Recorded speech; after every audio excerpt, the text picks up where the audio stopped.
সারা বাংলাদেশ থেকে ইতিহাস গড়ে দিতে চাবো। এইটাই নারায়ণগঞ্জ জেলা যুবদল যেভাবে বিএনপির জন্য কাজ করে সেভাবে যেন সারা বাংলাদেশ উদাহরণস্বরূপ সেই কাজটি করে থাকে। সামনে যে ইলেকশন হবে সেই ইলেকশনে 5টি আসনে আমরা তারেক রহমানকে উপহার দেবো।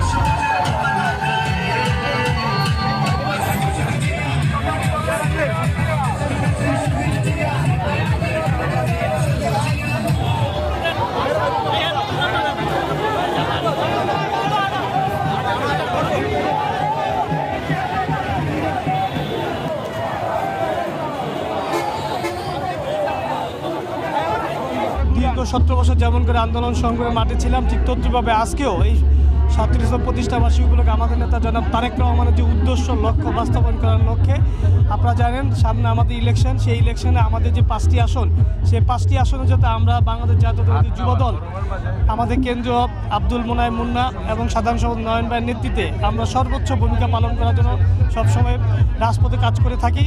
তদ্রুপভাবে আজকেও একসাথে আমরা নারায়ণগঞ্জ জেলা যুবদল ঐক্যবদ্ধভাবে সামনে যে ইলেকশন হবে সেই ইলেকশনে আমরা ঐক্যবদ্ধ নারায়ণগঞ্জ জেলা যুবদল নারায়ণগঞ্জ 5টি আসনে আমরা তারেক রহমানকে উপহার দেবো ইনশাল্লাহ। এবং এই নারায়ণগঞ্জের মাটি থেকেই আমরা সারা বাংলাদেশ থেকে ইতিহাস গড়ে দিতে চাবো। এইটাই যে এই নারায়ণগঞ্জ থেকে উদাহরণস্বরূপ থাকবে যে নারায়ণগঞ্জ জেলা যুবদল যেভাবে বিএনপির জন্য কাজ করে সেভাবে যেন সারা বাংলাদেশ উদাহরণস্বরূপ সেই কাজটি করে থাকে। এবং তারেক রহমানের নেতৃত্বে আমরা সব ঐক্যবদ্ধভাবে একসাথে থাকবো ইনশাল্লাহ।